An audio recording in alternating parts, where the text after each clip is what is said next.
and to address so many respected business leaders, so many friends, few enemies, and all of the distinguished guests. It's a who's who, I will say that. I've come to this year's World Economic Forum with truly phenomenal news from America. Yesterday marked the one-year anniversary of my inauguration, and today, after 12 months back in the White House, our economy is booming, growth is exploding, productivity is surging, investment is soaring, incomes are rising, inflation has been defeated, our previously open and dangerous border is closed and virtually impenetrable, and the United States is in the midst of the fastest and most dramatic economic turnaround in our country's history. Under the Biden administration, America was plagued by the nightmare of stagflation, meaning low growth and high inflation, a recipe for misery, failure, and decline. But now, after just 1 year of my policies, we are witnessing the exact opposite. Virtually no inflation and extraordinarily high economic growth. Growth like I believe you'll see very shortly our country has never seen before, perhaps no country has ever seen before. Over the past 3 months, core inflation has been just 1.6%. Meanwhile, fourth quarter growth is projected to be 5.4%, far greater than anybody other than myself and a few others had predicted. Since the election, the stock market has set 52 all-time high records. So that's in 1 year, 52 records, adding $9 trillion in value to retirement accounts, 401ks, and people's savings. People are doing very well. They're very happy with me. Since my inauguration, we've lifted more than 1.2 million people off of food stamps, and after 4 years in which Biden secured less than $1 trillion of new investment in our country. Think of that, $1 trillion, substantially less than that. In 4 years, we've secured commitments for a record-breaking $18 trillion, and we think when the final numbers come out, they'll be closer to $20 trillion of investment. That's never been done by any country at any time, not even close. Just over 1 year ago, under the radical left Democrats, we were a dead country. Now we are the hottest country anywhere in the world. In fact, the United States economy is on pace to grow at double the rate that was projected by the IMF just last April. And with my growth and tariff policies, it should be much higher. I really believe we can be much higher than that. And this is all great news, and it's great for all nations. The USA is the economic engine on the planet, and when America booms, the entire world booms. It's been the history. When it goes bad, it goes bad. You all follow us down, and you follow us up, and we're at a point that I don't believe we've ever been. I never thought we could do it this quickly. My biggest surprise is I thought it would take more than a year, maybe like a year and 1 month. But it's happened very quickly. This afternoon, I want to discuss how we have achieved this economic miracle, how we intend to raise living standards for our citizens to levels never seen before, and perhaps how you too and the places where you come from can do much better by following what we're doing, because certain places in Europe are not even recognizable, frankly, anymore. They're not recognizable.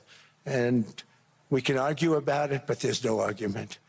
Friends come back from different places. I don't want to insult anybody and say I don't recognize it. And that's not in a positive way. That's in a very negative way. And I love Europe, and I want to see Europe go good. But it's not heading in the right direction. In recent decades, it became conventional wisdom in Washington and European capitals that the only way to grow a modern Western economy was through ever-increasing government spending, unchecked mass migration, and endless foreign imports. The consensus was that so-called dirty jobs and heavy industry should be sent elsewhere, that affordable energy should be replaced by the Green New Scam. and that countries could be propped up by importing new and entirely different populations from faraway lands. This was the path that sleepy Joe Biden administration and many other Western governments very foolishly followed, turning their backs on everything that makes nations rich and powerful and strong. And there's so much potential in so many nations. The result was record budget and trade deficits and a growing sovereign deficit driven by the largest wave of mass migration in human history. We've never seen anything like it. Quite frankly, many parts of our world are being destroyed before our very eyes, and the leaders don't even understand what's happening.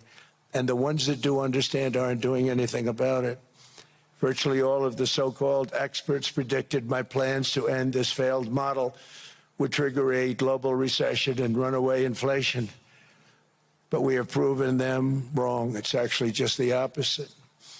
In 1 year, our agenda has produced a transformation like America has not seen in over 100 years. Instead of closing down energy plants, we're opening them up. Instead of building ineffective, money-losing windmills, we're taking them down and not approving any. Instead of empowering bureaucrats, we're firing them, and they're going out and getting jobs in the private sector for 2 and 3 times what they were making in government. So they started off hating me when we fired them, and now they love me. Instead of raising taxes on domestic producers, we're lowering them and raising tariffs on foreign nations to pay for the damage that they've caused. In 12 months, we have removed over 270,000 bureaucrats from the federal payrolls, the largest single-year reduction in government employment since the end of World War II. Nobody thought that was coming, but we had no choice. To make a country great, you can't have all federal jobs. We've cut federal spending by $100 billion and slashed the federal budget deficit by 27% in the single year. It's going to go down quite a bit more from that, driving inflation way down from the record highs of the Biden administration. Every month, they went up and up and up. I promised to cut 10 old regulations for every single new regulation. But instead, I've cut, actually, till this point, 129 regulations for every 1 new regulation approved. So every time they come in with a new regulation, we do at least 10, but so far it's averaging out to 129, if you can believe it. In July, we passed the largest tax cuts in American history, including no tax on tips, no tax on overtime, no tax on Social Security for our great seniors. We also provided 100% expensing. That's the one they like. And bonus depreciation for all new equipment and capital investments to help companies expand and shift production to America. They are so in love with that. They build a plant, they're able to deduct it immediately, the whole thing, rather than waiting 38 to 41 years in the old days. This is a miracle taking place. Nobody thought it would ever be done by any country, but it's done by us.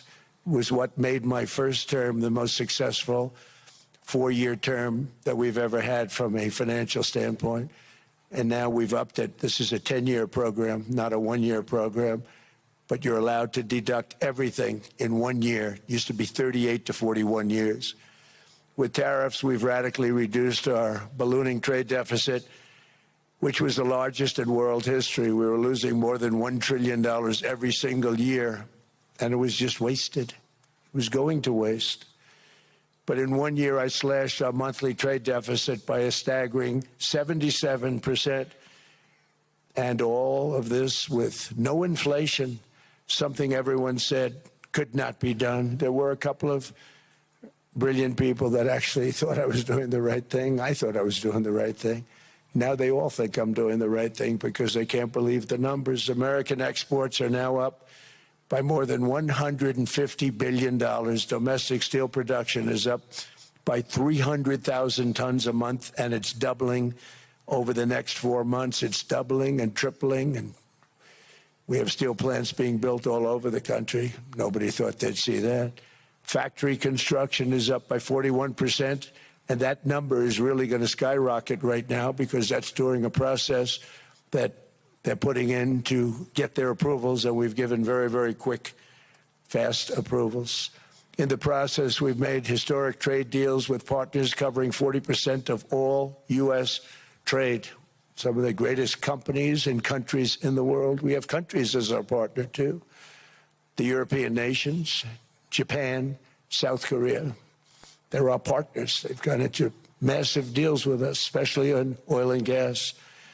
And these agreements raise growth and cause stock markets to boom, not only in the U.S., but virtually every country that came to make a deal, because, as you've learned, when the United States goes up, you follow. It's really become a staple. In America, I've stopped the nation-wrecking energy policies that drive up prices while sending jobs and factories to the world's worst polluters. They are indeed polluters. Under sleepy Joe Biden, new domestic oil and gas leases fell by 95%. Think of that. Then they wonder, why was gasoline going up so fast? The gasoline actually topped $5 a gallon, and some places $7 a gallon, and more than 100 major power plants were violently shut down by incompetent people that had no idea what the hell they were doing. Under my leadership, U.S. natural gas production is at an all-time high by far. U.S. oil production is up by 730,000 barrels a day, and last week we picked up 50 million barrels from Venezuela alone. Venezuela has been an amazing place for so many years, but then they went bad with their policies. 20 years ago, it was a great country, and now it's got problems, but we're helping them. And those 50 million barrels, we're going to be splitting up with them, and they'll be making more money. They've made it a long time. Venezuela is going to do fantastically well. We appreciate all of the cooperation we've been giving. We've been giving great cooperation. Once the attack ended, and they said, let's make a deal. More people should do that. But Venezuela is going to make more money in the next 6 months than they've made in the last 20 years. Every major oil company is coming in with us. It's amazing. It's a beautiful thing to see. The leadership of the country has been very good. They've been very, very smart. The price of gasoline is now below $2.50 a gallon in many states, $2.30 a gallon in most states. Then we'll soon be averaging less than $2 a gallon. In many places, it's already down even lower, $1.95 a gallon. Numerous states are at $1.99, numbers that nobody has heard for years. Actually, since my last administration, we got it down to around those numbers. I've signed an order directing and approval of many new nuclear reactors. We're going heavy into nuclear. I was not a big fan because I didn't like the risk, the danger. But they have the progress they've made with nuclear is unbelievable, and the safety progress they've made is incredible. We're very much into the world of nuclear energy, and we can have it now at good prices and very, very safe. And we're leading the world in AI by a lot. We're leading China by a lot. I think President Xi respects what we've done, in part because I've allowed these big companies building these massive buildings to build their own electric capacity. They're building their own power plants, which, when added up, is more than any country anywhere in the world is doing. I read recently an article in the Wall Street Journal that China's creating so much energy, and they are. I got to hand it to them. But we're creating as much or more, and we're letting them do that. I'm very proud of it. It was my idea. I said, you can't create this much energy. We needed more than double the energy currently in the country just to take care of the AI plants. And I said, we can't do that. We have an old grid system. And I came up with the idea, you know, you people are brilliant. You have a lot of money. Let's see what you can do. You can build your own electric generating plants. And they looked at me. They didn't believe me. All of the names that are, I think, in the room right now, if you want to know the truth. They didn't believe it. And I said, no, you can't. They came back 2 weeks and they didn't have the plant. They said, we thought you were kidding. I said, no, not only am I not kidding, you're going to have your approvals within 2 weeks. I always say nuclear will take 3 weeks. But most aren't going that. They're going oil and gas. They're even going coal in some cases. Because of my landslide election victory, the United States avoided the catastrophic energy collapse which befell every European nation that pursued the Green New scam, perhaps the greatest hoax in history. The Green New scam, windmills all over the place, destroy your land, destroy your land. Every time that goes around, you lose $1,000. You're supposed to make money with energy, not lose money. Here in Europe, we've seen the fate that the radical left tried to impose on America. They tried very hard. Germany now generates 22% less electricity than it did in 2017. And it's not the current chancellor's fault. He's solving the problem. He's going to do a great job. But what they did before he got there, I guess that's why he got there. And electricity prices are 64% higher. The United Kingdom produces just 1/3 of the total energy from all sources that it did in 1999. Think of that, 1/3. And they're sitting on top of the North Sea, one of the greatest reserves anywhere in the world, but they don't use it. And that's one reason why their energy has reached catastrophically low levels with equally high prices. High prices, very low levels. Think of that, 1/3. And you're sitting on top of the North Sea, and they like to say, well, you know, that's depleted. It's not depleted. It's got 500 years. They haven't even found the oil. The North Sea is incredible. They don't let anybody drill. Environmentally, they don't let them drill. They make it impossible for the oil companies to go. They take 92% of the revenues. So the oil companies say, we can't do it. They came to see me. Is there anything you can do? I want Europe to do great. I want UK to do great. Sitting on one of the greatest energy sources in the world, and they don't use it. In fact, their electricity prices have soared 139%. There are windmills all over Europe. There are windmills all over the place, and they are losers. One thing I've noticed is that the more windmills a country has, the more money that country loses and the worse that country is doing.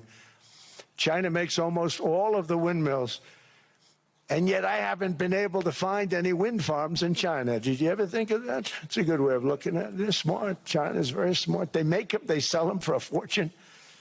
They sell them to the stupid people that buy them, but they don't use them themselves.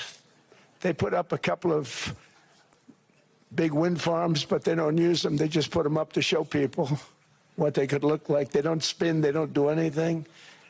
They use a thing called coal, mostly. But China goes with the coal. They go with oil and gas. They're starting to look at nuclear a little bit. And they're doing just fine. They make a fortune selling the windmills, though, and I think really that's one that they wouldn't be surprised if it stopped. They are shocked that it continues to go. They're very friendly with me. They're shocked that people continue to buy those damn things. They killed the birds. They ruin your landscapes. Other than that, I think they're fabulous, by the way. Stupid people buy them. The consequences of such destructive policies have been stark, including lower economic growth, lower standards of living, lower birth rates, more socially disruptive migration, more vulnerability to hostile foreign adversaries, and much, much smaller militaries.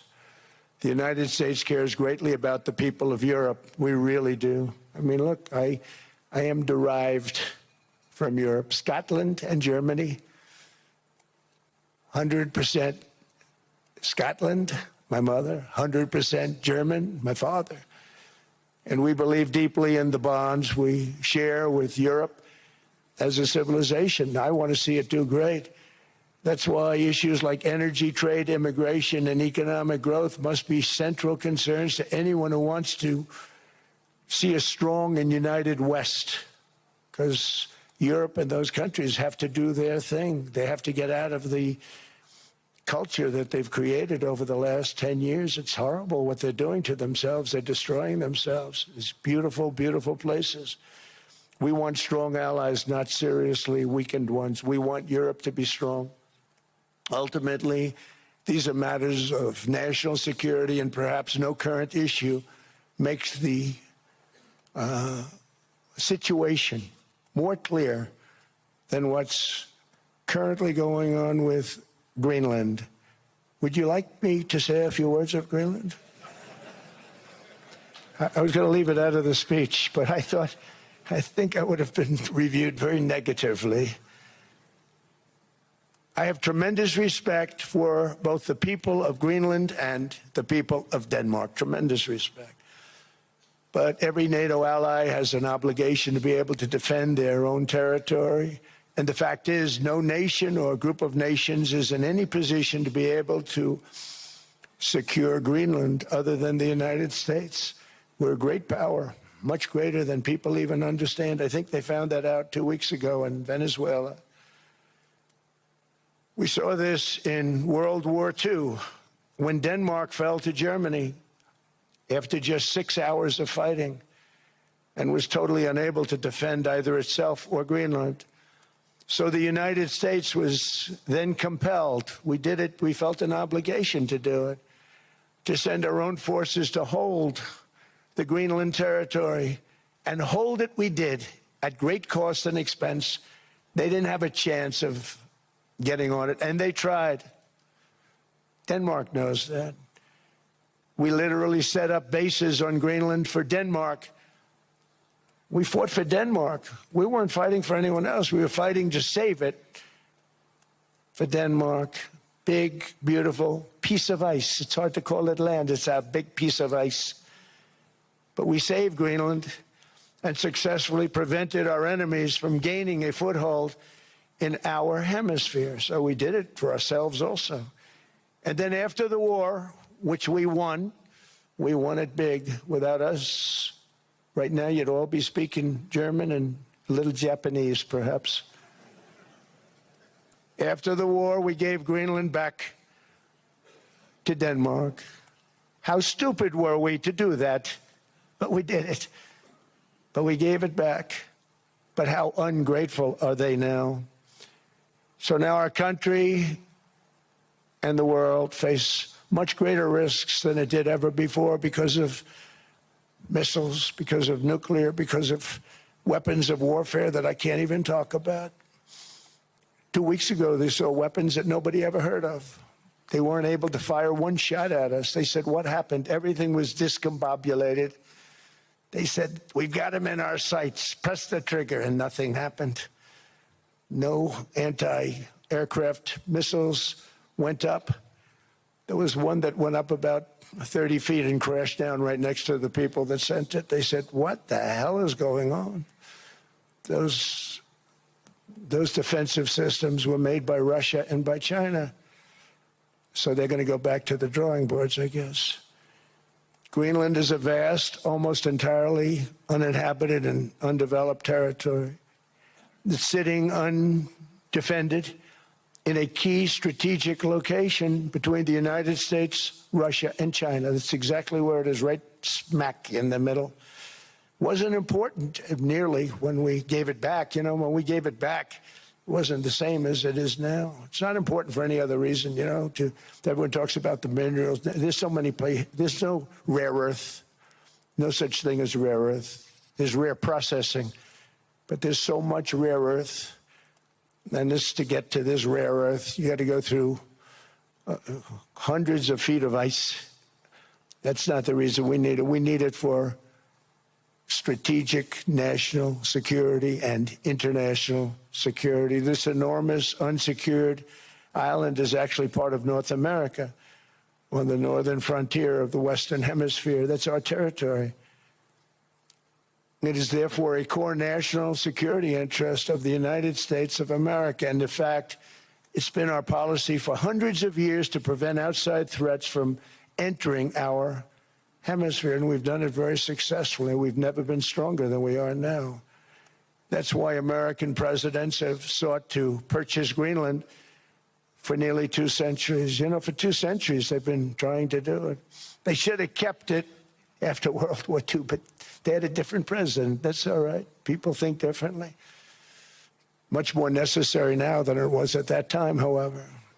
In 2019, Denmark said that they would spend over $200 million to strengthen Greenland's defenses.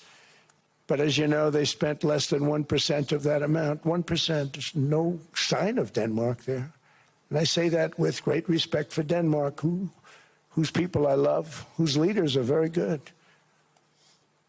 It's the United States alone that can protect this giant mass of land, this giant piece of ice, develop it and improve it and make it so that it's good for Europe and safe for Europe and good for us.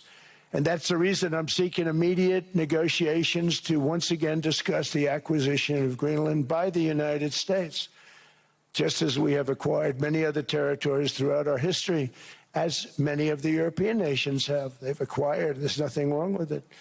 Many of them, some went in reverse, actually, if you look. Some had great, vast wealth, great, vast lands all over the world. They went in reverse. They're stuck back where they started. That happens too. But some grow. But this would not be a threat to NATO. This would greatly enhance the security of the entire alliance, the NATO alliance. The United States is treated very unfairly by NATO. I want to tell you that. And when you think about it, nobody can dispute it. We give so much and we get so little in return. And I've been a critic of NATO for many years. And yet I've done more to help NATO than any other president by far, than any other person. You wouldn't have NATO if I didn't get involved in my first term.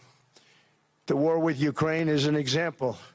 We are thousands of miles away, separated by a giant ocean. It's a war that should have never started, and it wouldn't have started if the 2020 U.S. presidential election weren't rigged. It was a rigged election. Everybody now knows that. They found out. People will soon be prosecuted for what they did. It's probably breaking news, but it should be. It was a rigged election. You can't have rigged elections. You need strong borders, strong elections, and ideally a good press. I always say it. Strong borders, strong elections, free, fair elections, and a fair media. The media is terrible. It's very crooked. It's very biased, terrible. But someday it'll straighten out because it's losing all credibility. Think of it. When I went in a landslide, a giant landslide, won all 7 swing states, won the popular vote, won everything, and I only get negative press. That means that it has no credibility. And if they're going to get credibility, they're going to have to be fair. So you need a fair press. But you also need those other elements. And I inherited a terrible, terrible situation. If you look, the border was open. The inflation was raging. Everything was bad with the United States when I came into office. But I also inherited a mess with Ukraine and Russia, something that would have never happened. And I know Putin very well. He and I would discuss Ukraine. It was the apple of his eye, but he wasn't going to do anything. I said, Vladimir, you're not doing it. He would never have done it. It was terrible what happened. I could see it happening, too. After I left, I could see it happening. Biden had given Ukraine and NATO $350 billion, a staggering sum, $350 billion. I came in, and just like the southern border, just like inflation, just like our economy, I said, wow, this place is in trouble, meaning our country. All of these things were out of control. But the border was out of control. We fixed it with the strongest border anywhere in the world.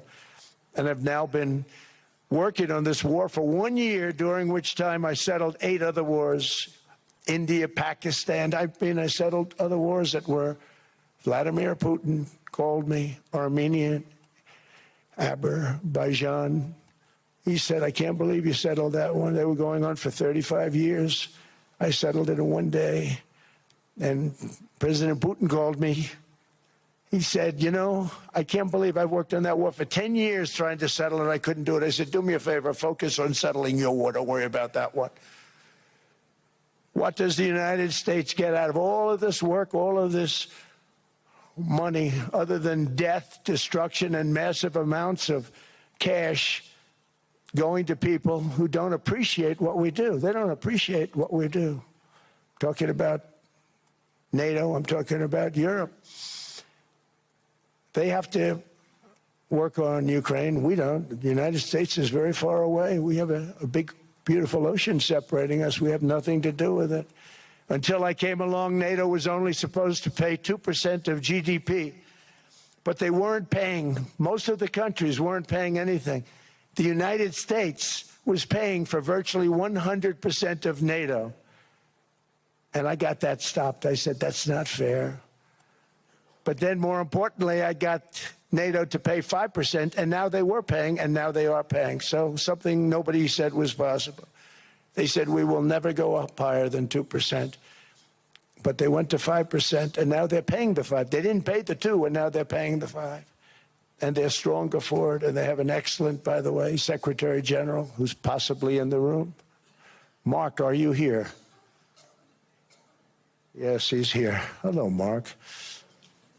We never asked for anything, and we never got anything. We probably won't get anything unless I decide to use excessive strength and force, where we would be, frankly, unstoppable. But I won't do that. Okay? Now everyone's saying, oh, good.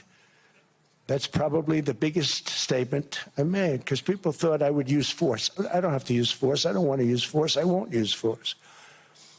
All the United States is asking for is a place called Greenland, where we already had it as a trustee, but respectfully returned it back to Denmark not long ago after we defeated the Germans, the Japanese, the Italians, and others in World War II. We gave it back to them. We were a powerful force then, but we are a much more powerful force now. After I rebuilt the military in my first term and continue to do so today, we have a budget of $1.5 trillion. We're bringing back battleships. The battleship is 100 times more powerful than the great battleships you saw in World War II, those great, big, gorgeous ships, the Missouri, the Iowa, the Alabama. Because I thought maybe we could take them out of mothballs. They said, no, sir, these ships are 100, think of that, 100 times more powerful than those big, magnificent pieces of art that you saw so many times ago, that you still see on television. You say, wow, what a force. 100 times, each ship 100 times more powerful than the big battleships of the past. So that was the end of the mothball story. So what we have gotten out of NATO is nothing except to protect Europe from the Soviet Union and now Russia. I mean, we've helped them for so many years. We've never gotten anything, except we pay for NATO. And we paid for many years until I came along. We paid for, in my opinion, 100% of NATO because they weren't paying their bills. And all we're asking for is to get Greenland, including right title and ownership, because you need the ownership to defend it. You can't defend it on a lease. Number one, legally it's not defensible that way, totally. And number two, psychologically, who the hell wants to defend a license agreement or a lease, which is a large piece of ice in the middle of the ocean where, if there is a war, much of the action will take place on that piece of ice. Think of it. Those missiles would be flying right over the center of that piece of ice. All we want from Denmark for national and international security and to keep our very energetic and dangerous potential enemies at bay is this land on which we're going to build the greatest Golden Dome ever built. We're building a Golden Dome that's going to, just by its very nature, going to be defending Canada. Canada gets a lot of freebies from us, by the way. They should be grateful also, but they're not. I watched your Prime Minister yesterday. He wasn't so grateful. But they should be grateful to us. Canada lives because of the United States. Remember that. Mark, the next time you make your statements.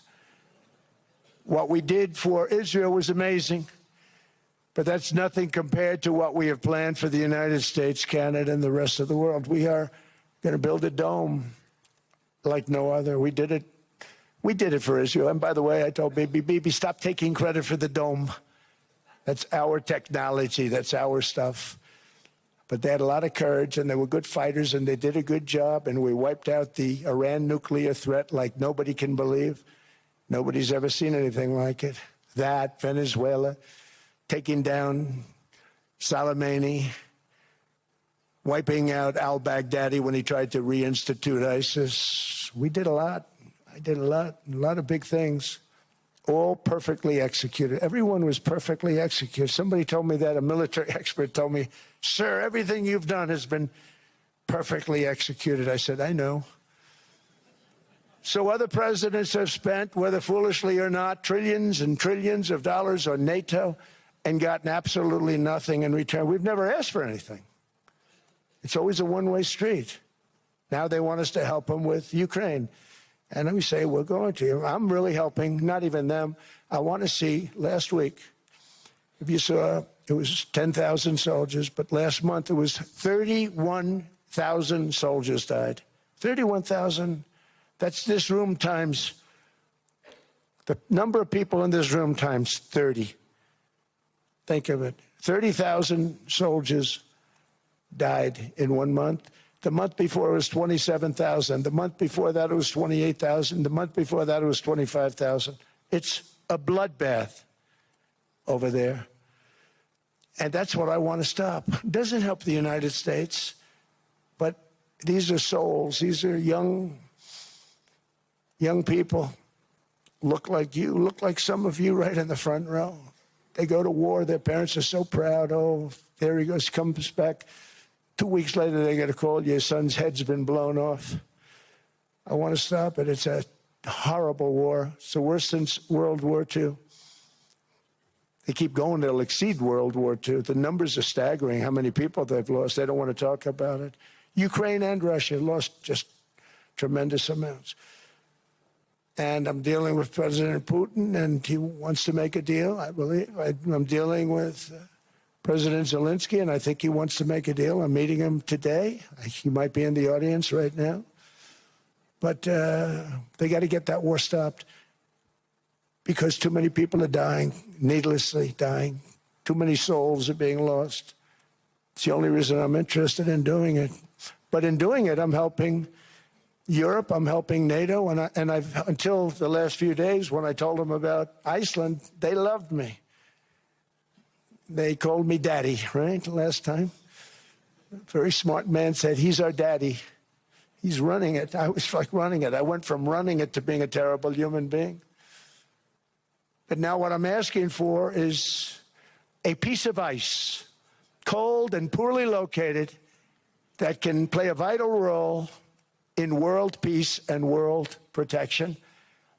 It's a very small ask compared to what we have given them for many, many decades. But the problem with NATO is that we'll be there for them 100%. But I'm not sure that they'd be there for us. If we gave them the call, gentlemen, we are being attacked. We're under attack by such and such a nation. I know them all very well. I'm not sure that they'd be there. I know we'd be there for them. I don't know that they'd be there for us. So with all of the money we expend, with all of the blood, sweat, and tears, I don't know that they'd be there for us. They're not there for us on Iceland, that I can tell you. I mean, our stock market took the first dip yesterday because of Iceland. So Iceland's already cost us a lot of money. But that dip is peanuts compared to what it's gone up. And we have an unbelievable future in that stock. That stock market is going to be doubled. We're going to hit 50,000, and that stock market's going to double in a relatively short period of time because of everything that's happening. But this is a good example. After giving NATO and European nations trillions and trillions of dollars in defense, they buy our weapons. We make the greatest weapons in the world, but now we're going to make them faster, much faster. You saw that. I put a cap on the salaries. Then I put no buybacks, no stock buybacks, no various other things that they were doing. I mean, they were making $50 million, but it would take them 3 years to give you a Patriot missile. I said, that's not good. My chauffeur can do a better job than that, and he makes slightly less than 50.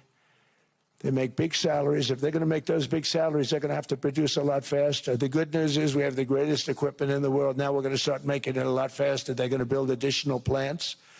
And all of the money that goes into stock buybacks is going to go into building plants. We're not allowing stock buybacks by defense companies any longer. They're going to build new plants to make Tomahawks, Patriots. We have the best equipment, F-35s. F-47, the new one just coming out. They say it's the most devastating plane, fighter jet ever. Who knows? They called it 47. If I don't like it, I'm going to take the 47 off it. I wonder why they called it 47. We'll have to think about that. But if I don't like it, I'm going to take that 47 off. But it's supposed to be the Stage 6. It's supposed to be the first Stage 6 plane, undetectable, like our B-2 bombers were undetectable. They flew right over Iran. They were undetectable. And they did their job, and they got the hell out of there. So we want a piece of ice for world protection, and they won't give it. We've never asked for anything else, and we could have kept that piece of land, and we didn't. So they have a choice. You can say yes, and we will be very appreciative, or you can say no, and we will remember. A strong and secure America means a strong NATO, and that's one reason why I'm working every day to ensure our military is very powerful, our borders are very strong, and above all, our economy is strong because national security requires economic security and economic prosperity, and we have the greatest that we've ever had. Biden and his allies destroyed our economy and gave us perhaps the worst inflation in American history. They say 48 years, I say forever, but I think 48 years is the equivalent to forever. Whether it's 48 years or ever, it's terrible, costing the typical family $33,000. What they did to this country should never, ever be forgotten. It's early, but he has to be rated as the worst president we've ever had by far. The auto pen did much of the damage. The auto pen, he was the auto pen president, because I don't believe a sane president would have ever signed the kind of things that he signed. But now grocery prices, energy prices, airfares, mortgage rates, rent, and car payments are all coming down, and they're coming down fast. We inherited a mess, but we've done a hell of a job in 12 months. Under my most favored nation policy for drug prices, the cost of prescription drugs is coming down by up to 90%, depending on the way you calculate. You could also say 5, 6, 7, 800%. There are two ways of figuring that. But we have a favored nations policy that every president wanted, no president was able to get. I got it, and other nations approved it. And I had to use tariffs in order to get it because they said, no way. In other words, a pill that costs 10% in London costs $130. Think it costs $10 in London, costs $130 in New York or in Los Angeles. And I'd say, boy, that's bad. Friends of mine would say, you know, we go to London, you can buy the stuff for nothing. We go all over the world, we can buy it for nothing. Because basically America was subsidizing every nation in the world because presidents allowed them to get away with it. It became very tough. So when I called up Emmanuel Macron, I watched him yesterday with those beautiful sunglasses. What the hell happened? But I watched him sort of be tough. But he was at $10 for a pill. And I said, Emmanuel, and I have all the big pharmaceutical companies are in total agreement. It wasn't easy, by the way. They're tough, smart. They've been getting away with the scam for a long time. But they gave it up. But they said, you'll never get the countries to approve it. I said, why is that? Because they won't. They always said, we're not paying any more. Get the rest for the United States. So over the years, they stayed the same. We just went up, up, up. And I mean, we would pay 13, 14, 15 times more than some certain countries would. So I said, no, they'll approve it 100%. Sir, you'll never get them to approve it. I said, I guarantee you. But I actually started with Emmanuel, who probably is in the room too. And I like him. I actually like him. Hard to believe, isn't it? And I said, Emmanuel, you're going to have to lift the price of that pill to $20, maybe $30. Think of that. That means it's a doubling of prescription drugs. Might be a tripling, might be a quadrupling. It's not easy. No, no, no, Donald, I will not do that. I said, yes, you will, 100%. He said, no, no, no. You're asking me to double. I said, Emmanuel, you've been taking advantage of the United States for 30 years with prescription drugs. You really should do it, and you will do it. I have no doubt. In fact, I am 100% sure you're going to. No, no, no, I will not do it. Because, yes, in all fairness to him, he has to double or triple. Because the world being a bigger place than the United States, it's not that you meet in the middle. You just have to go up some, and we come down a lot. They go up a little, we come down a lot. So we're at $130, they're at 10. So they may have to go to 20 or 30. No more than that. I said, Emmanuel, you're going to be doubling or tripling? No, no, no. I said, here's the story, Emmanuel. The answer is you're going to do it. You're going to do it fast.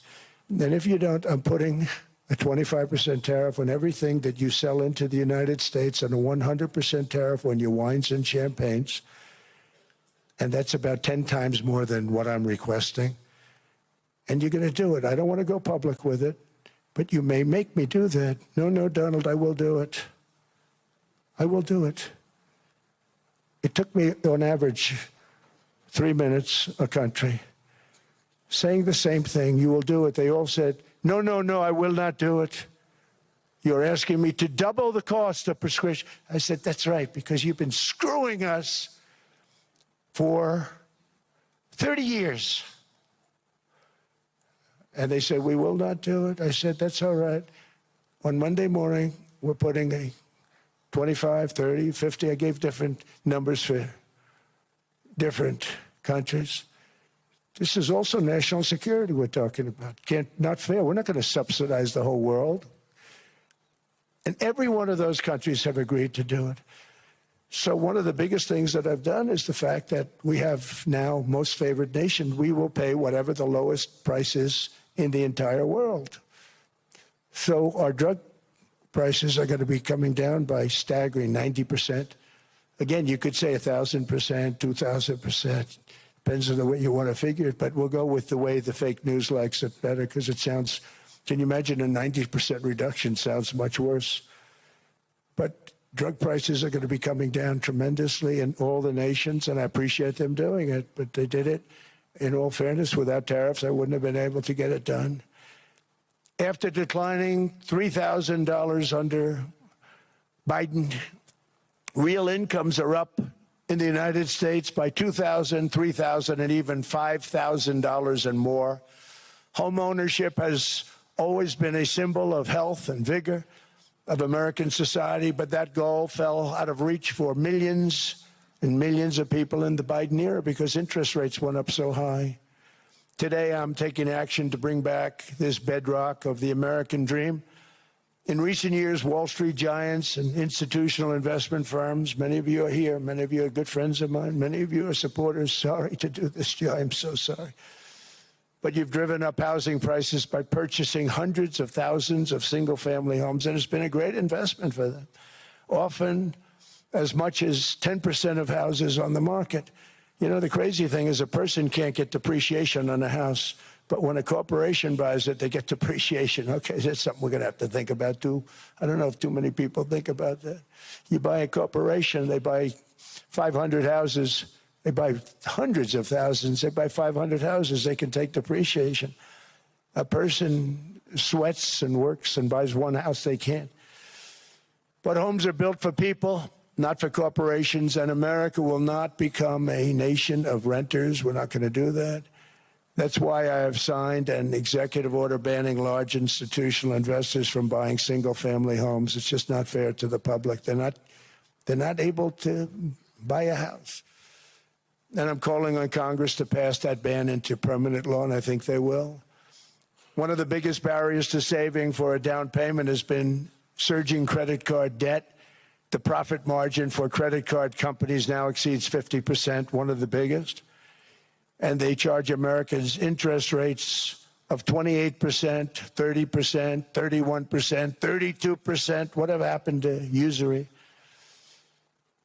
So to help our citizens recover from the Biden disaster, all caused by this horrible president, just horrible president, I'm asking Congress to cap credit card interest rates at 10% for 1 year. And this will help millions of Americans save for a home. They have no idea they're paying 28%. They go out there a little late in their payment and they end up losing their house. It's terrible. To unleash innovation in savings and financing, I'm also working to ensure America remains the crypto capital of the world. And to that end, last year I signed the landmark Genius Act into law. Now Congress is working very hard on crypto market structure legislation, Bitcoin, all of them, which I hope to sign very soon, unlocking new pathways for Americans to reach financial freedom. And I did it for two reasons. Number one, I thought it was politically good, and it was. I got tremendous political support. But more importantly, China wanted that market too. It's just like they want the AI. And we've got that market, I think, pretty well locked up. If I didn't do it, Biden was totally against it until before the election, when they realized that, there were millions of people voting against him over crypto. And all of a sudden, they loved it very much, but it was too late. They blew it. But it is politically popular, but it's much more importantly, we have to make it so that China doesn't get the hold of it. And once they have that hold, we're not going to be able to get it back. So I'm honored to have done it. Finally, I've instructed government-backed institutions to purchase up to $200 billion in mortgage bonds to bring down interest rates. And I'll be announcing a new Fed chairman in the not-too-distant future. I think he'll do a very good job. See, I gave away some of it. He did give that away. So we have something, got something, but somebody that's very respected.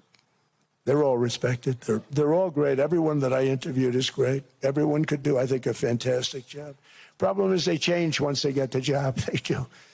They're saying everything I want to hear, and then they get the job. They're locked in for 6 years. They get the job, and all of a sudden, let's raise rates a little bit. I call them, sir, we'd rather not talk about this. It's amazing how people change once they have the job. It's too bad. Sort of disloyalty, but they got to do what they think is right. We have a terrible chairman right now. Jerome, too late Powell. He's always too late. And he's very late with interest rates, except before the election. He was just fine for the other side. So we're going to have somebody that's great, and we hope he does the right job. Last week, the average 30-year mortgage rate dropped below 6% for the first time in many years. Another major factor in driving up housing costs was the mass invasion of our borders. And I have to say one thing about housing, because nobody ever says this. I am very protective of people that already own a house, of which we have millions and millions and millions. And because we have had such a good run, the house values have gone up tremendously. And these people have become wealthy. They weren't wealthy. They become wealthy because of their house. And every time you make it more and more and more affordable for somebody to buy a house cheaply, you're actually hurting the value of those houses, obviously, because the one thing works in tandem with the other. And I don't want to do anything that's going to hurt the value of people that own a house, who for the first time in their lives are walking around the streets of whatever city they're in, very proud that their house is worth $500,000, $600,000, $700,000. Now, if I want to really crush the housing market, I could do that so fast that people could buy houses, but you would destroy a lot of people that already have houses. In some cases, they've mortgaged their house, and the mortgage would be very low. And all of a sudden, the mortgage without any changes becomes very high, and they end up losing the house. I'm not going to hurt, and I speak with Scott, who's doing a fantastic job, and Howard, who's doing a fantastic job, and all of my people. And I always say, look, you know, I can crush the hell out of the market. We can drop interest rates to a level, and that's one thing we do want to do. That's natural. That's good for everybody. You know, the dropping of the interest rates, we should be paying a much lower interest rate than we are. We should be paying the lowest interest rate of any country in the world, because without the United States, you don't have a country. I mean, I had a case with Switzerland. We happened to be in Switzerland. Maybe I'll give you a quick story. But they were paying nothing. They make beautiful watches, great watches, Rolex, all of them. They were paying nothing to the United States when they sent their product in. And we had a $41 billion deficit. $41 billion with this beautiful place. Flew over it, isn't it nice? So I said, let's put a 30% tariff on them, so that we get back some of it, not all of it at all. We still have a deficit, big deficit. We had 41 million. That's a big deficit. And I said, let's put a tariff on. Different tariffs, different places. You're all party to them. In some cases, victims to them. But in the end, it's a fair thing. And most of you realize that. But we put a 30% tariff on Switzerland. And all hell broke loose. They were calling, I mean, like you wouldn't believe. And I know so many people from Switzerland, incredible place, incredible, brilliant place. But I didn't realize that they're only good because of us.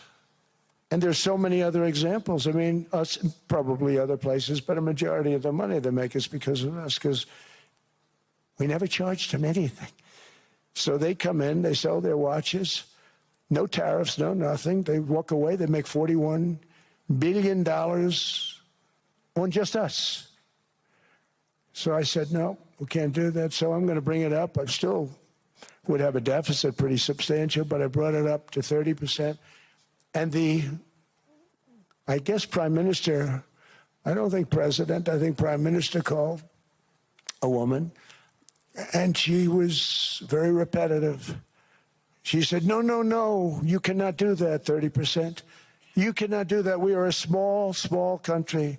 I said, yeah, but you have a big, big deficit. You may be small, but you have a bigger deficit than big countries. He said, no, no, no, please, you cannot do it. Kept saying the same thing over and over. We are a small country. I said, but you're a big country in terms of... And she just rubbed me the wrong way, I'll be honest with you. And I said, all right. Thank you, ma'am. Appreciate it. Do not do this. Thank you very much, ma'am. And I made it 39%. And then all hell really broke out. And I was paid visits by everybody. Rolex came to see me. They all came to see me. But I realized, and I reduced it, because I don't want to hurt people. I don't want to hurt them. And we brought it down to a, lower level. Doesn't mean it's not going up. But we brought it down to a lower level. But they pay now, tariff. But I realized that we have many places like that where they're making a fortune because of the United States. Without the United States, they wouldn't be making anything. Think of it. Switzerland made $41 billion on us. And as she said, it's a small place. And I realized with that, I don't know, it was because she was so aggressive. And I realized in that conversation that the United States is keeping the whole world afloat. Many places, I could give you 6, 7 places just in the people in this little area. I know every one of them. They're looking down. They don't want to see me. They don't want to stare me in the eyes. But they're taking advantage of, everybody took advantage of the United States. But I've been very fair, and I gave them a tariff, and it was fine. But I realized that without us, it's not Switzerland anymore. Without us, it's not any of the countries that are represented here. And we want to work with the countries. We want to work with them. We're not looking to destroy them. I could have said 39, 40%. I could have said I want a 70% tariff, then we make money with Switzerland. But Switzerland would have been probably destroyed, financially destroyed. I don't want to do that. But we should be paying the lowest interest rate of everybody. I hope Scott's listening to this, because we should be paying the lowest interest rate of everybody. Without us, most of the countries don't even work. And then you have the protection factor. Without our military, which is the greatest in the world by far, without our military, you have threats that you wouldn't believe. You wouldn't believe. You don't have threats because of us, and that's because of NATO. One other thing, and I have to say it so importantly, in the old days, and I used to say I'm the youngest in the room. Now I'm among the older. I hate to say it. I don't feel old, but I'm among the older. But I remember not long ago, 20, 25 years ago, when good news came out about, let's say, the United States. The United States had a great quarter. The United States had a great month. All the stocks went up. And that's the way it's supposed to be. Now when they say the United States had a record quarter, it's unbelievable how well it's doing, all the stocks crash because they say, oh no, inflation, they're going to raise interest rates. And they do. Some of these stupid people like Powell, they raise interest rates. And what they do is they stop you from being successful. It used to be when we had a great quarter, a great month, great earnings, great anything, any good news, the stock market went up. That's the way it's going to be. We got to do that again, because that's the way it should be. Now when we have a great month, they want to kill it. Like we did over 5%. People were surprised. We should do 20%. We could do 25%. When we announce good numbers, and the reason is they're so petrified of inflation.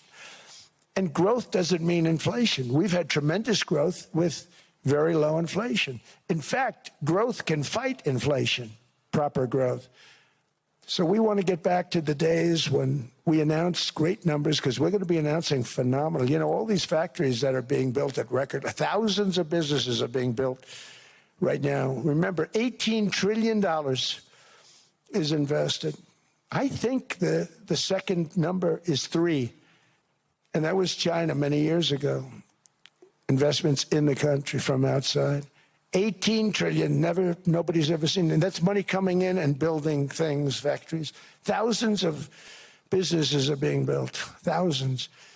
Hundreds of big factories, car plants are moving back to the United States. They're coming in from Canada, they're coming in from Mexico, from Japan. Japan's coming in and building plants here in order to avoid tariffs. They're coming in from China. They're coming in from all over the world. We have more plants being built now, car plants, than we've ever had built, even in the heyday from the 1940s and 50s. And they're bigger. They don't use renovations anymore where they take an old plant, they rip it down, they build a brand new plant, super modern plant. But it's happening at levels that nobody's ever seen. In 2024, the U.S. built less than 2 million new homes, but Biden admitted more than 8 million new migrants. And those days are over. In 2025, for the first time in 50 years, the United States had reverse migration. Boy, that was nice. And these were criminals that were being taken out of our country because they allowed people to come into our country from jails, from gangs, drug dealers, murderers. 11,888 murderers. We've gotten most of them out. And then ICE gets beat up by stupid people from leadership in Minnesota. We actually are helping Minnesota so much, but they don't appreciate it. Most places do. You know, Washington, D.C. is the safest place now in the United States. It was a very dangerous place to walk, and now you can walk with your wife, your kids, right through the middle of the city. Right now, Washington, D.C. is as safe as it gets. It was one of the most unsafe, I had to admit. We sent in the military, the National Guard. Within 2 months, it was great. Within 3 months, it's like a really great place and a safe place and a beautiful place. It's even been cleaned up. The graffiti's gone. The fences are gone. We don't have to worry about fences anymore. All of the places, the grasses are cut and replaced with new grass in many cases. It's all going to happen in the spring. But Washington and D.C. is beautiful again, and it's safe. New restaurants are opening up. They were all closing. Now you can't get into a restaurant. Restaurants in Washington, D.C. are all opening. Memphis also. Memphis, Tennessee, New Orleans, Louisiana. We're there for 3 weeks. We've cut the crime down by 64%. Within another month, we'll have virtually no crime there. We can do that all over. We're going to help the people in California. We want to have no crime. I know Gavin was here. I used to get along so great with Gavin when I was president. Gavin's a good guy. And we're going to, if he needed it, I would do it in a heartbeat. I'd love to see. We did help them a lot in Los Angeles, a lot with the early in my term when they had some problems. But we would love to do it. I will say this, if I were a Democrat governor or whatever, I would call up Trump. I'd say, come on in, make us look good, because we're cutting crime down to nothing. And we're taking people out, career criminals who are only going to do bad things, and we're bringing them back to their countries. But where we've done it has been amazing, and we have a capacity to do it at much greater levels. We're cutting illegal aliens off welfare and other government benefits, and I have directed that starting immediately, there will be no more payments to sanctuary cities, because they are really just sanctuaries for criminals. They're really protecting criminals, and those are the ones we have to get out of the country: murderers, drug dealers, the mentally insane. They emptied their mental institutions into the United States. And despite that, we have the lowest crime numbers that we've ever had in the history of the country. Just came out.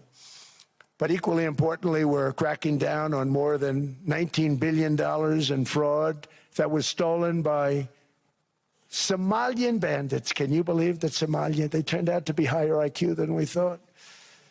I always say these are low IQ people. How do they go into Minnesota and steal all that money? And we have, they're pirates. They're good pirates, right? But we shoot them out of the water just like we shoot the drug boats out. They're not pirating too many boats lately, do you notice? When they go out into those boats, they want to take over $1.5 billion tanker loaded up with oil, and they say, we're going to blow up your boat. They have powerful weapons. You hit the side of the boat, you blow the whole thing up. The insurance companies are petrified, so they say, just give them the boat. We'll give them money instead. And I don't do that. We blow them right the hell out of the water. We see them going out, we blow them out of the water. We don't have any pirates so much anymore. If we do, they won't be there long. We've cut down with the hitting of the boats that are loaded up with drugs, including submarines. Can you believe they actually buy small, they call them mini subs, very fast. They're meant for drugs. We've knocked out 2 of them. The Democrats say they were fishing. You have ruined somebody's fishing weekend. I would say a submarine is not a fishing boat. You don't fish. But we've knocked down drugs by water, the oceans, the sea, by 97.2%. Think of that. And I actually say, who the hell are the 3%? Because I would not want to be piloting one of those boats. We knocked them down, and now we're going to start on land. We're going to knock it all out. The land is the easy part. What we did on sea is incredible, and that's our great military. The situation in Minnesota reminds us that the West cannot mass import foreign cultures which have failed to ever build a successful society of their own. I mean, we're taking people from Somalia, and Somalia is a failed, it's not a nation. Got no government, got no police, got no military, got no nothing. And then we have this fake congressperson who they just reported is worth $30 million. You believe this? Ilhan Omar, talking about the Constitution that provides me. She comes from a country that's not a country. And she's telling us how to run America. Not going to get away with it much longer, let me tell you. The explosion of prosperity and conclusion and progress that built the West did not come from our tax codes. It ultimately came from our very special culture. This is the precious inheritance that America and Europe have in common. We share it. We share it, but we have to keep it strong. We have to become stronger, more successful, and more prosperous than ever. We have to defend that culture and rediscover the spirit that lifted the West from the depths of the Dark Ages to the pinnacle of human achievement. We live in an incredible, changing period. It's an unbelievable time, but we have to take advantage of the time that we're in. In our hands are technologies that our ancestors could scarcely have I mean, they couldn't have even dreamt some of the things that we see today. And so rapidly they're produced. I mean, AI, 2 years ago, nobody ever heard of the term, and now everybody's talking about it. And it can have some very good purpose. It could also have some dangerous purpose, and for that we have to watch out. But some tremendous things are happening because of it. And we're leading by so much. We're doing so well. But opportunities that are bigger and grander than ever before in human history are right before us. It is the pioneers in this room. Many of you in this room are true pioneers. You're truly brilliant people. Just your ability to get a ticket is brilliant because you have about 50 people for every seat. I don't know what. That's Larry. Everything Larry touches turns to gold. He made this very successful. But you're in this room, and some of you are the greatest leaders anywhere in the world. You're the greatest brains anywhere in the world. And the future is unlimited, and to a large part because of you, and we have to protect you, and we have to cherish you. I always say we have to cherish our brilliant people because there aren't many of them. So together with confidence, boldness, and persistence, let us lift up our people, grow our economies, defend our shared destiny, and build a future for our citizens that is more ambitious, more exciting, more inspiring, and greater than the world has ever seen. We're in a position to do things that nobody else has ever even thought of before. And many of the people in this room are the ones that are doing it. And I want to congratulate you, and I'm with you all the way. You can do things that nobody else can even think about. So I congratulate you on your tremendous success. And the United States is back, bigger, stronger, better than ever before. And I'll see you around. Thank you all very much. Thank you very much.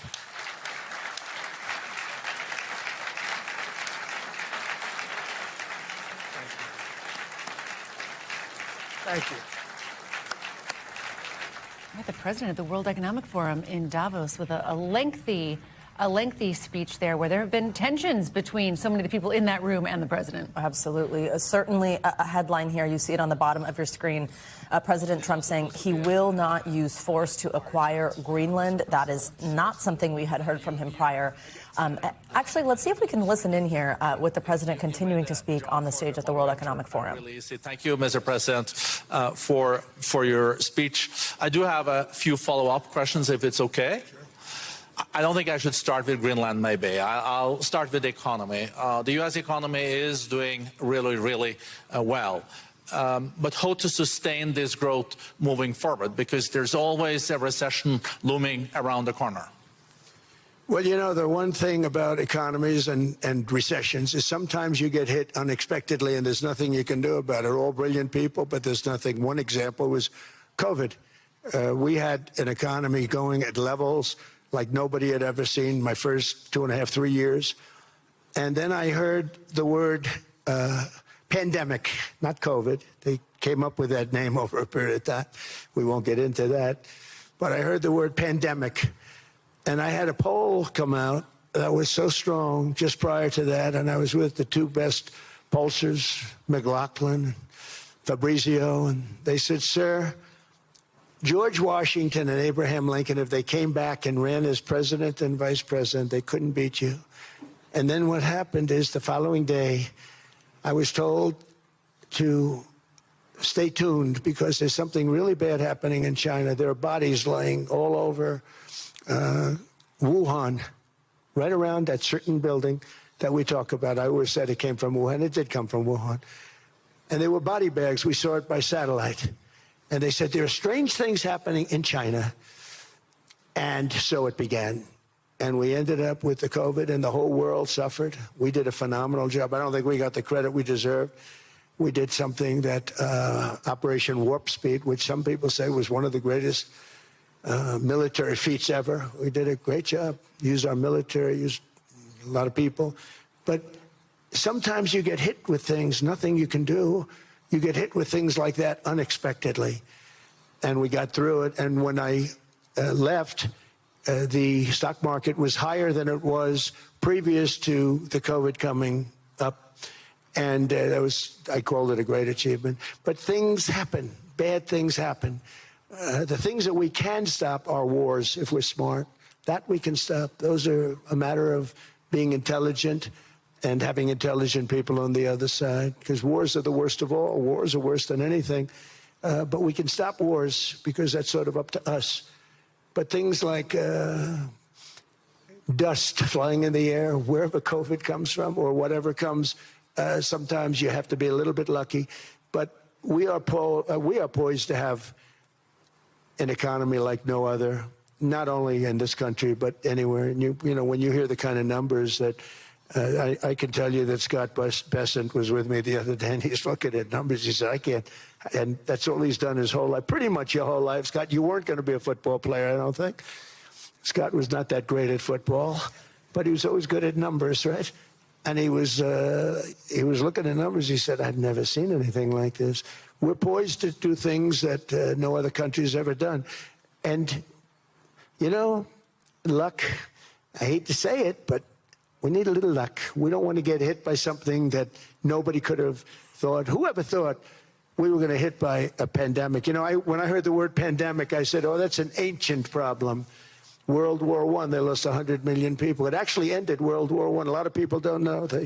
The Spanish flu in World War I ended the war because all the soldiers were sick. The soldiers were so sick on both sides, and that war was raging, and they were all dying from the Spanish flu. They were sick as dogs. They couldn't fight.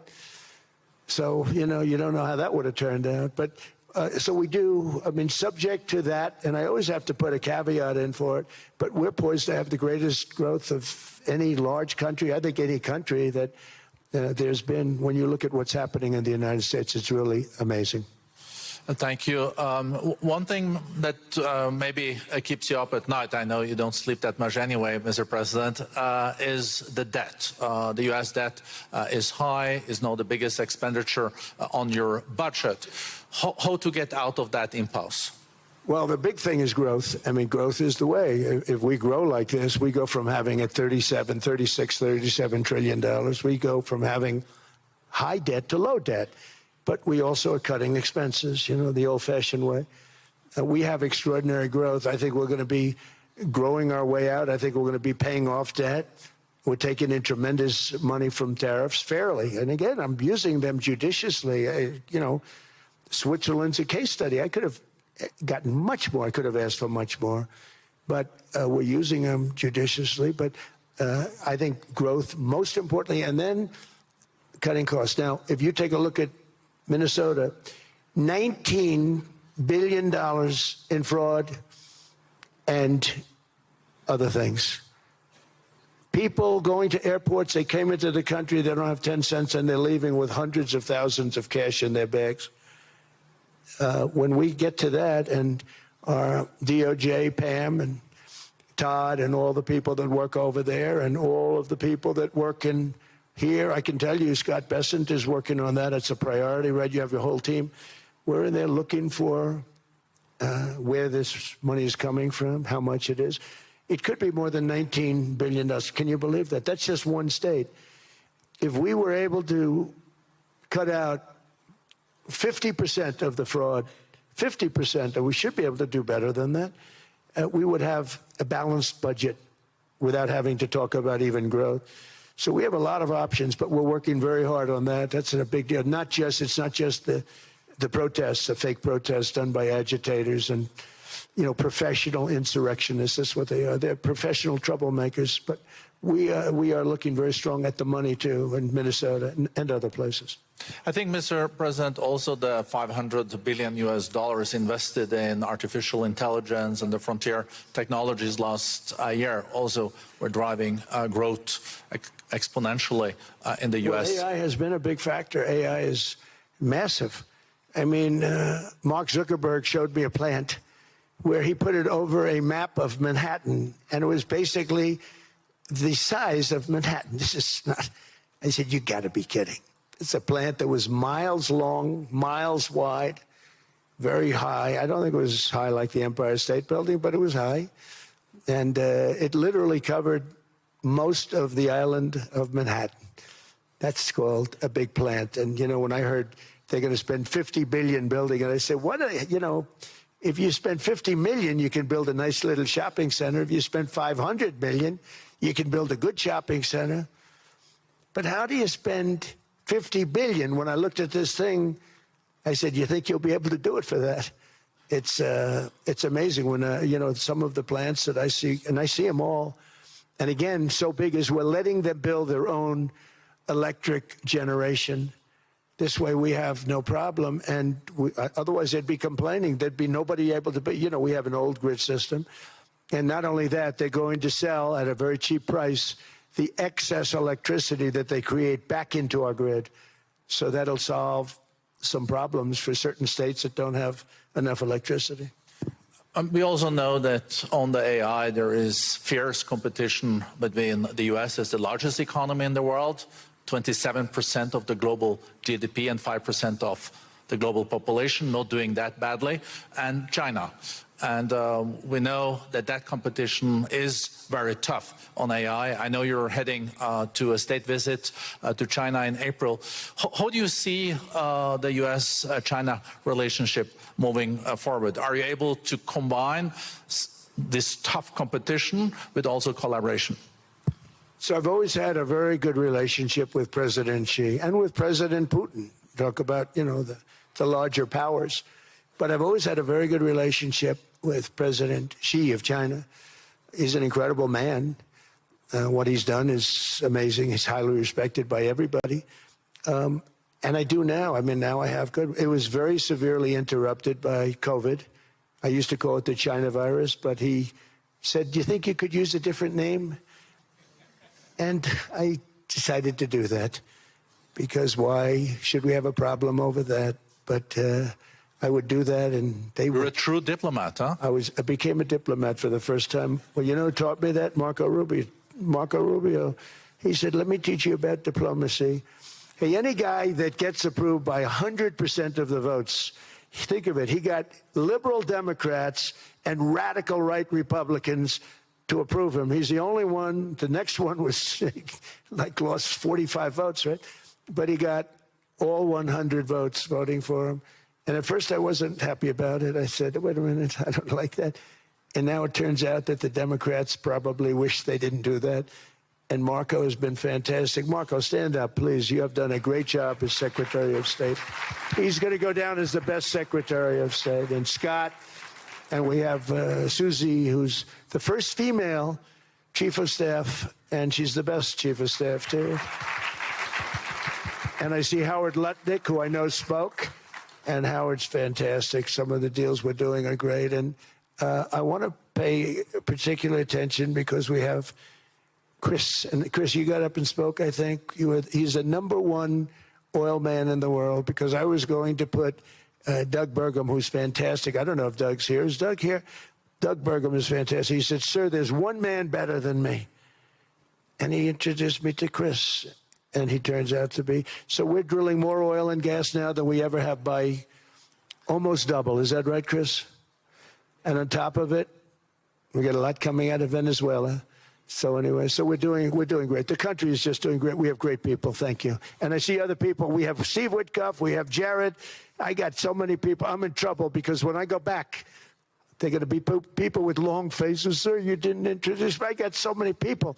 And we have a lot of the greatest people anywhere in the world. I know them all. So I won't continue because we'd be here all day. Thank you, Mr. President. We also know that you're a deal maker, and then maybe coming back to Greenland and Ukraine. What kind of deal in the end do you see between the U.S. And Denmark?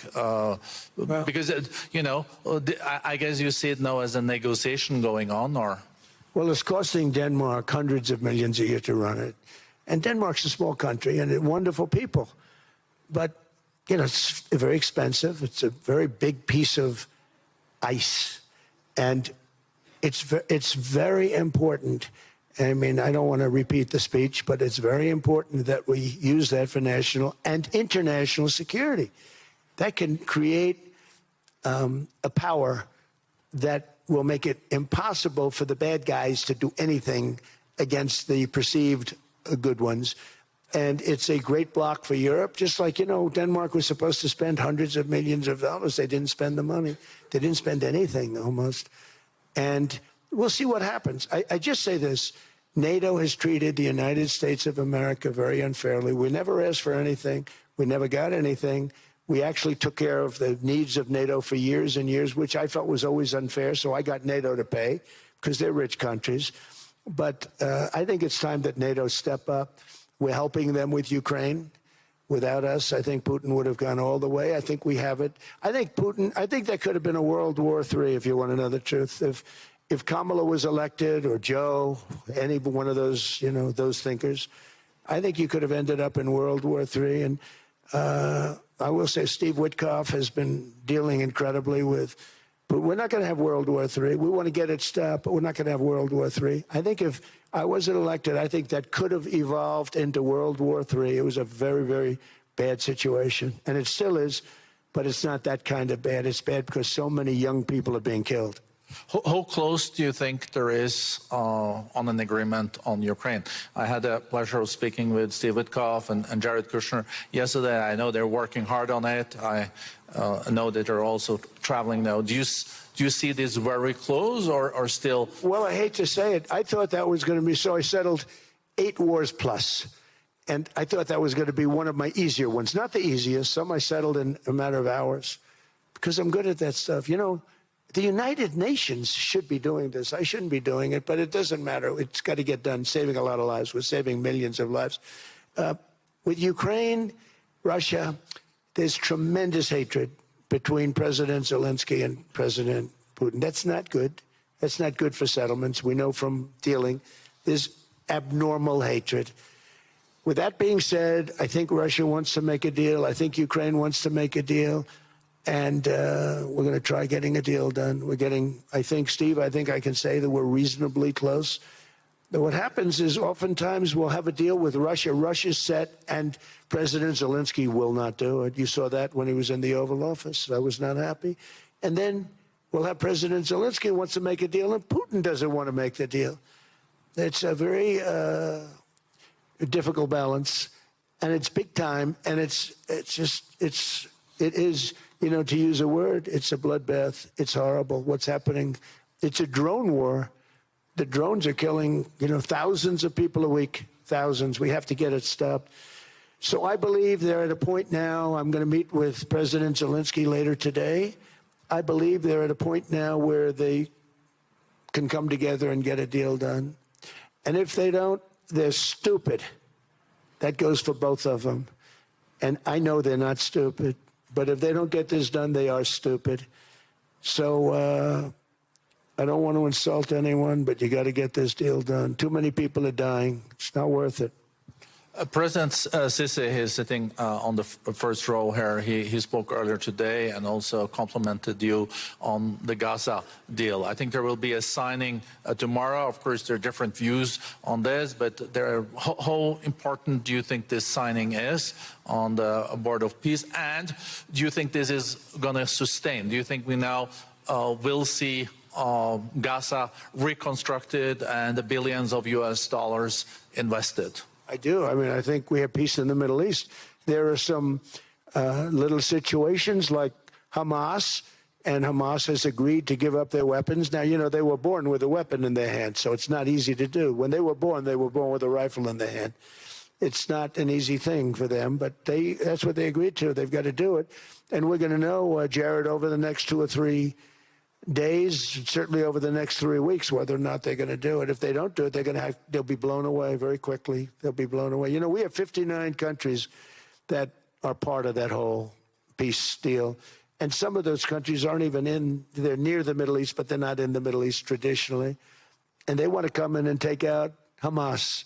They want to come in. They want to do whatever they can. There's a problem with Hezbollah in Lebanon, and we'll see what happens there. But that's a problem. But there are these little flames, but there's peace in the Middle East. Now, had we not gone in and knocked out with those big, beautiful, we just ordered 25 brand new ones, the latest and the greatest, the B-2 bomber. Think of them, they went in there at 2 o'clock in the morning with no moon, no light, no nothing, and every single one of those massive bombs hit its target. 100,000-pound bombs hit its target, every one of them.